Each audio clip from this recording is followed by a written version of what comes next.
والذين يصلون ما أمر الله به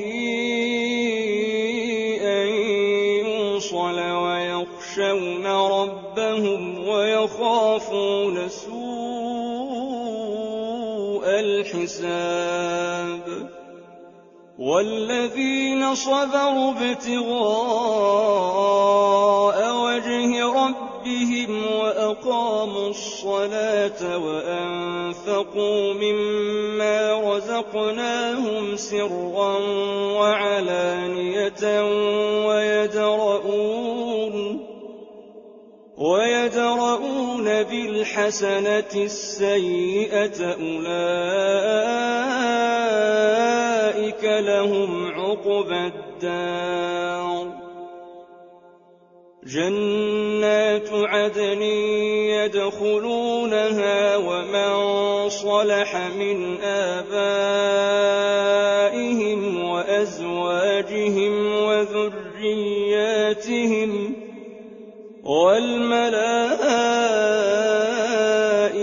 يدخلون عليهم من كل باب سلام عليكم بما صبرتم فنعم عقبى الدار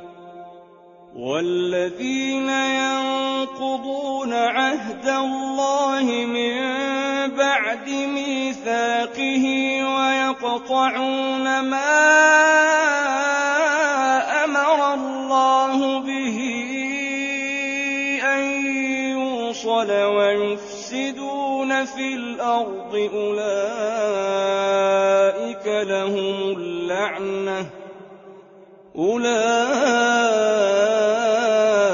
لهم اللعنة ولهم سوء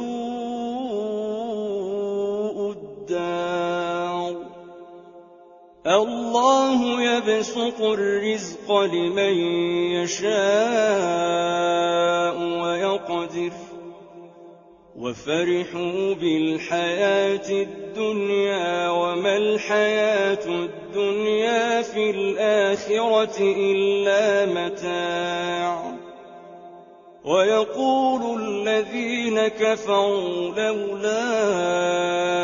أنزل عليه آية من ربه قل إن الله يضل من يشاء ويهدي إليه من أناب الذين آمنوا وتطمئن قلوبهم بذكر الله ألا بذكر الله تطمئن القلوب الذين آمنوا وعملوا الصالحات طوبى لهم وحسن مآب كذلك أرسلناك في أمة قد خلت من قبلها لتتلو عليهم الذي أوحينا إليك وهم يكفرون بالرحمن قل هو ربي لا